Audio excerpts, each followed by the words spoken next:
Last year, I had an idea that I was desperate to bring to life. If you follow us on social media, you will know that we do a lot of real versus fake content to educate you guys to see if you can spot a fake item. But I wanted to bring this virtual experience in real life. So, what I did was I drew something on this piece of paper where there would be two plinths with the real bag in one, the fake bag in the other, and my idea was to put it in cities all over the UK. Last weekend, we tried our first city and it didn't go as expected at all. So this was our first ever out-of-home activation and we chose our home city of Liverpool to host it as the venue. We were on a super short deadline, so we only just started planning this after we came back from the Christmas break on the 11th of January.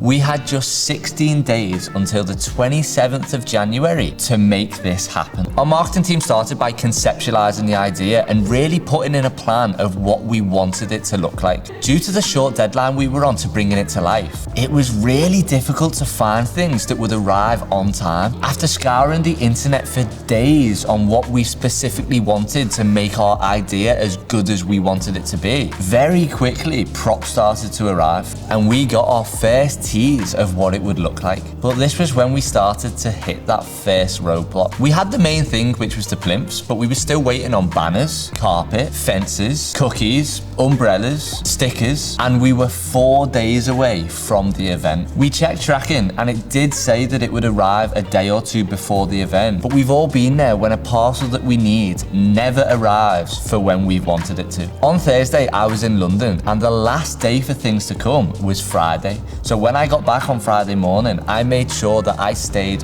all day in the office in Liverpool. And thankfully, everything came by the end of the day, which meant it was time for our first trial setup. We needed to test this because we needed to know what time to get there in the morning to have it set up for the time that we were meant to be ready by. There was genuinely no room for error because if there was, we had no time to order anything new in. So we got to work and we started by laying the carpet down. We then put the plinths on, the fences, the banners. We decorated it with the umbrellas and the bags. And when we'd finished, it looked amazing. My initial vision that I put on paper last year, added in with the ideas that the girls had from marketing, made this activation look perfect. And as we finished packing everything down and putting it in for the van ready for the next day, I got a text to say that our billboard campaign had gone live throughout the whole of Liverpool city centre. This was the first time our brand had ever been on a billboard, so it was very exciting to see. Our billboard creative was basically just letting people know that we were doing an activation where they could win a bag if they spotted the fake one. After a sleepless night worrying whether the campaign was going to go well or not, I drove into the city centre for 7 AM and met the team so we could set up for an 8 o'clock start. As you'd expect, early in the morning in a city centre, it was pretty quiet. We were getting the odd people coming up and playing the game, but there wasn't a big, massive crowd there. As the minutes rolled by, we kind of got a little bit anxious because no one was coming up to us. But as time went on